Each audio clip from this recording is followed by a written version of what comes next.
আসসালামু আলাইকুম। Hello guys, আমি মোহাম্মদ সাকিব। এখন আমি আপনাদেরকে বাংলাদেশ পুলিশকে নিয়ে একটি কবিতা আবৃত্তি করে শোনাবো। আমি যে কবিতাটি আবৃত্তি করব সেই কবিতাটি লিখেছেন জয়া হায়দার। কবিতাটি আমার অত্যন্ত ভালো লেগেছে বিদায় আমি নিজ কণ্ঠে আবৃত্তি করছি। আধার রাতে পথ পেরোতে শিয়াল কুকুর হাসে, তোমরা যখন ঘুমাতে যাও তখন পুলিশ আসে। এই শহরে দিন চলে যায় রোজই সন্ধ্যা নামে, পুলিশ তখনও দাঁড়িয়ে থাকে ব্যস্ত ট্রাফিক জ্যামে। তোমরা যখন অবসরে শোনো শান্ত রেডিও জকি, পুলিশ হয়তো দাঙ্গা থামায় ব্যস্ত অকি টকি।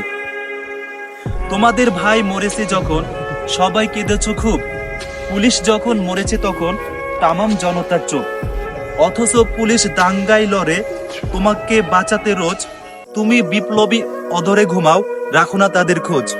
এই যে তোমার মেয়েটা বিকেলে কোচিং করতে যায়, তুমিও তো আর চিন্তা করো না পুলিশের ভরসায়। এই যে তুমি মস্ত চাকুরে মাস গেলে বেতন পাও, পুলিশও তেমনি চাকরি করে জীবনটা দেয় ফাও। পুলিশের ছেলে বাবাকে পায় না, মায়েরা পায় না ছেলে, বন্ধু পায় না বন্ধুর হাত, স্ত্রীরা চোখের জলে। এত কিছু করার পরেও নালিশ নালিশ নালিশ, নিরাপত্তার প্রশ্নে তখনও বিনিদ্র থাকে বাংলাদেশ পুলিশ। হ্যালো গাইস, কবিতাটি আপনাদের কেমন লেগেছে অবশ্যই আপনারা মন্তব্য করবেন। কমেন্ট বক্সে আপনারা মন্তব্য করে আপনাদের মূল্যবান সে মন্তব্য জানাবেন। ভালো থাকবেন, সুস্থ থাকবেন। আল্লাহ হাফিজ।